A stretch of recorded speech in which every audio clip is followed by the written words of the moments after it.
नमस्कार दोस्तों, कैसे हैं आप। साथियों, रामायण के वर्णन के अनुसार राम जी की लंका विजय के लिए जो वानर सेना तैयार की गई थी, उस वानर सेना के प्रमुख सेनापति जामवंत जी थे। पुराणों में बताया गया है कि जामवंत जी विद्वान थे। उन्हें वेद उपनिषद पूरे अच्छी तरह से याद थे। कई ऋषि मुनि देवता आदि आज भी सशरीर जीवित हैं, ऐसा पुराणों में कहा गया है। उन्हीं सशरीर जीवित लोगों में जामवंत जी का नाम भी शामिल है। जामवंत जी का 3 युगों में होने का वर्णन भी मिलता है। इनसे पहले परशुराम जी व हनुमान जी ही इसके लिए जाने जाते थे। ऐसा भी कहा जाता है कि ये लोग आज भी जीवित है। राजा बलि के काल सतयुग में जामवंत जी का जन्म हुआ था, जिस वजह से इनकी आयु परशुराम जी और हनुमान जी से लंबी है। परशुराम जी से बड़े हैं जामवंत और जामवंत से बड़े हैं राजा बलि। प्राचीन काल में जामवंत को ऋक्षपति कहा जाता था। बाद में ये शब्द बिगड़कर रीछ हो गया। रामायण आदि ग्रंथों में उनका चित्रण भालू मानव के रूप में किया गया है। जामवंत को चिरंजीवियों में शामिल किया गया है जो कलयुग के अंत तक रहेंगे। जामवंत की माता एक गंधर्व कन्या थी। जामवंत सतयुग में उत्पन्न हुए थे। इनका जन्म अग्निपुत्र के रूप में जब देवासुर संग्राम हुआ था, तब देवताओं की सहायता के लिए हुआ था। यह राजा बलि के काल में भी थे और राजा बलि और भगवान विष्णु के वामन अवतार के समय जामवंत जी अपनी युवा अवस्था में थे। एक अन्य मान्यता यह भी है कि ब्रह्मा जी ने जो 2 पैरों पर चल सके और संवाद भी कर सके, ऐसा एक रीछ मानव बनाया था। त्रेता युग में भगवान राम के काल तक जामवंत जी बूढ़े हो गए थे। इसीलिए जामवंत जी ने हनुमान जी से समुद्र लांघने की विनती की थी। उस समय इन्होंने एक विशेष कार्य हनुमान जी को उनकी बल और बुद्धि को याद दिलाने का किया था। हनुमान जी को ऋषि मुनियों का श्राप था कि उनका बल व बुद्धि उनके तभी काम आएगी जब उन्हें कोई इसके बारे में याद दिलाएगा। यह काम जामवंत जी ने किया। उसके बाद ही हनुमान जी अपने बल बुद्धि के बल पर समुद्र लांघकर लंका में माता सीता का पता लगाने में सफल हुए। जामवंत जी अनुभवी व ज्ञानी थे।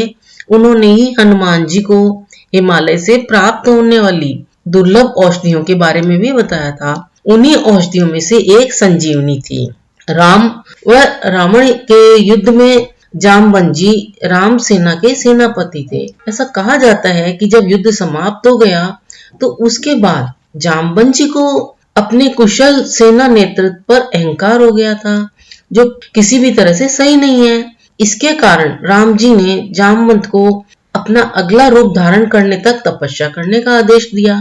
धार्मिक जानकारी के अनुसार द्वापर युग में भगवान सूर्य देव ने राजा सत्यजीत, जो कि सत्यभामा के पिता थे, उनको एक मणि, जिसे स्वयंतक मणि के नाम से भी जाना जाता है, वह दी। सत्यजीत ने यह मणि अपने देवघर में रख दी। वहां से उनका भाई यह मणि लेकर उसे पहनकर एक बार आखिर यानी शिकार खेलने के लिए चला गया।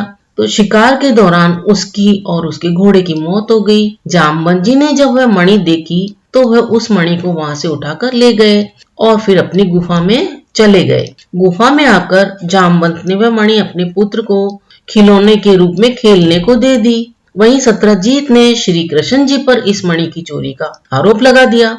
जब कृष्ण जी को यह ज्ञात हुआ कि मणि तो जामवंत के पास है, तो उसे लेने के लिए श्री कृष्ण जी को जामवंत से युद्ध करना पड़ा। युद्ध में जब जामवंत हारने लगा तो उसने अपने भगवान श्री राम जी को पुकारा, तो फिर श्री कृष्ण जी को अपने स्वरूप में आना पड़ा। तब जामवंत ने श्री कृष्ण जी से अपने प्रिय राम भगवान के स्वरूप में दर्शन देने को कहा, तो भगवान ने उसे उस छवि के भी दर्शन कराए। उसके बाद जामवंत ने आत्मसमर्पण कर दिया और भगवान को नमन करके वह मणि भी उनको दे दी। उसके बाद जामवंत ने श्री कृष्ण जी से निवेदन किया कि वह उसकी पुत्री जामवंती से विवाह कर ले।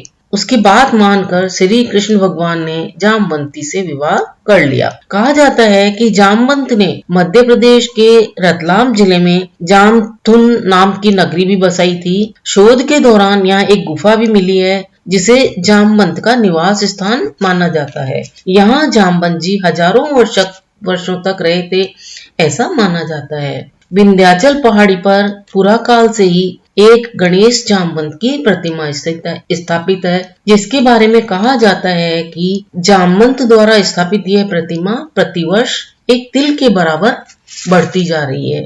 दोस्तों, आपको जामवंत जी के बारे में ये जानकारी कैसी लगी, हमें कमेंट करके अवश्य बताएं। अगर आपको ये जानकारी अच्छी लगी हो तो आगे शेयर करें, वीडियो को सपोर्ट करें, साथ में चैनल को भी सब्सक्राइब, ताकि और अन्य अच्छी नई नई जानकारियां आप तक अति शीघ्र पहुंच सके। अपना अमूल्य समय देकर वीडियो देखने के लिए आपको बहुत बहुत धन्यवाद।